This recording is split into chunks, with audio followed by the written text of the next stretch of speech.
Les forces armées de la République démocratique du Congo ont détruit ce matin une tentative d'embuscade sur le convoi. Ce convoi était sous la haute protection de l'armée régulière et à cette occasion, les forces armées ont détruit méchamment cette embuscade dont le bilan fait état de 8 éléments de ZADF neutralisés légalement et 4 armes de type AK-47 récupérées lors de cette embuscade tendue par ces renégats qui sont à la quête ou qui mènent les opérations de survie, c'est-à-dire s'attaquer à la paisible population en cherchant à se ravitailler en vivre comme à bien d'autres autres choses qui peuvent le servir de survie. Et donc, ces ennemis de la paix sont aux abois depuis que nous nous sommes rangés lors de batailles utiles pour les attaquer, les détruire partout où ils peuvent surgir. Et donc, pour le moment, la situation est sous contrôle des forces armées, la situation est maîtrisée. Nous sommes dans les opérations de poursuite à Luna où ces embuscades ont eu lieu. Donc, la situation est calme. Nous appelons la population encore une fois de soutenir son armée, de continuer à collaborer avec les forces armées, de faire confiance à l'autorité militaire, à l'état de siège, le lieutenant-général Luboya Kashamadjoni, qui, avec son équipe, se sont déployés pour neutraliser l'ennemi et pacifier la province et restaurer l'autorité de l'État. Aucune communauté ou un groupe d'individus peut garder en sa possession des armes pour sa défense et sa protection. C'est la mission exclusive de l'État congolais qui ne ménage aucun effort pour sécuriser toutes les communautés vivant en Ituri. Déclaration de l'administrateur militaire du territoire d'Irumu au sujet de certains Bouchas qui détiennent illégalement des armes et membres de ZADF au cours d'un meeting populaire à Tchabi Centre. Être ennemi, ce n'est pas seulement posséder une arme. Quand tu aides l'ennemi avec les informations, tu es aussi ennemi. Ouais.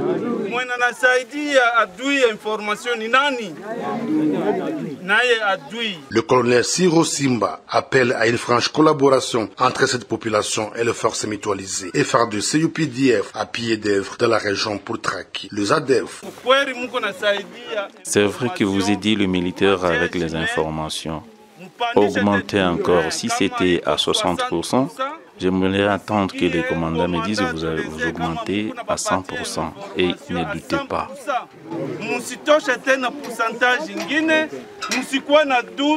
UAP, pendant le temps de siège, quelques-uns parmi ces civils s'étaient rendus avec leurs armes au FARDC à la suite des opérations militaires. Les troupes ougandaises et congolaises sont renforcées dans ces coins de l'Ituri pour traquer les rebelles ADF et leurs alliés. 10 jours au lendemain, la ville de Bunia s'est revêtue de sa nouvelle robe grâce à l'esprit du développement incarné par les autorités de l'état de siège. Nous sommes au quartier Bigo. Ici, le maire de la ville de Bunia, le commissaire supérieur principal Tchabouini John, représentant les gouverneurs militaires, lance officiellement les travaux de la reconstruction du pont Soderou, un passage obligé des échanges commerciaux reliant les communes Chari et Mbunya à la grande satisfaction des usagers. Notre impression est de grande satisfaction, d'autant plus que ça vient répondre aux besoins réels de la population.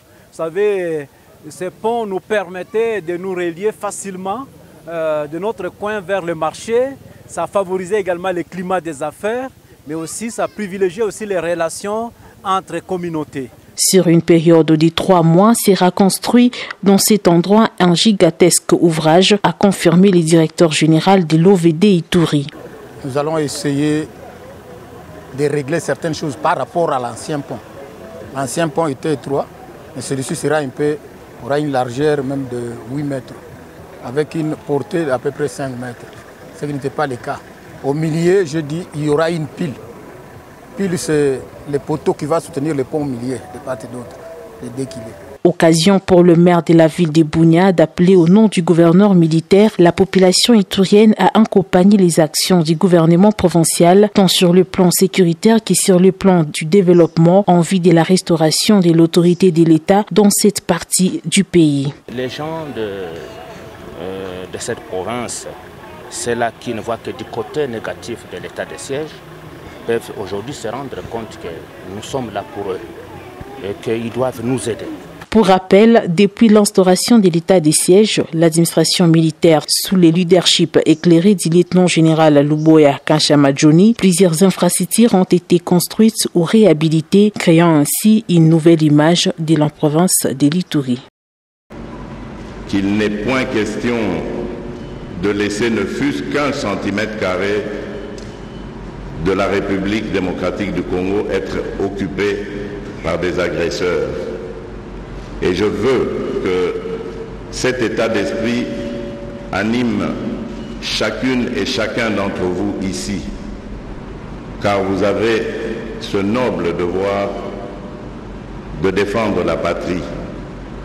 Et en retour, celle-ci, elle a l'obligation de tout mettre en œuvre pour reconnaître votre bravoure, vous mettre à l'aise, ainsi que vos familles respectives, pour que votre travail soit toujours exemplaire. C'est ainsi que je voudrais encourager nos forces armées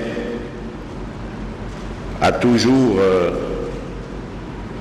avoir dans l'esprit le service à la nation, à la patrie, à lutter contre les antivaleurs qui sévissent au sein des rangs de notre armée, lesquelles antivaleurs d'ailleurs concourent à l'affaiblissement du rendement de notre armée. Une armée qui est admirée. Et il y a encore quelques jours, j'échangeais avec mon homologue ougandais.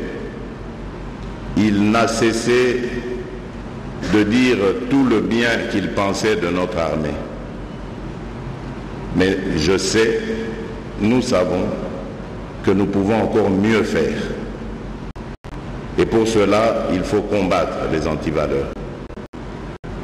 Il faut se dévouer pour la patrie, se détourner de mauvaises pensées, de mauvaises actions, et ne se consacrer que au devoir qui incombe à la profession, la noble profession, la noble mission qui est la vôtre.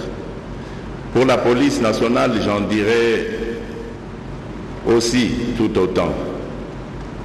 La police, notre police, celle qui nous protège tous les jours du banditisme et de bien d'autres désagréments, a aussi le devoir d'être exemplaire.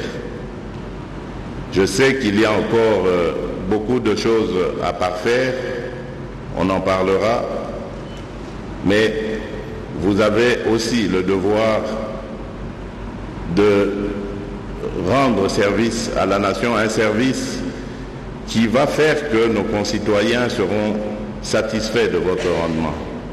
Je pense ici par exemple aux embouteillages, aux nombreux embouteillages qui paralysent la circulation, le transport dans la ville de Kinshasa. Cela a des conséquences néfastes sur notre économie.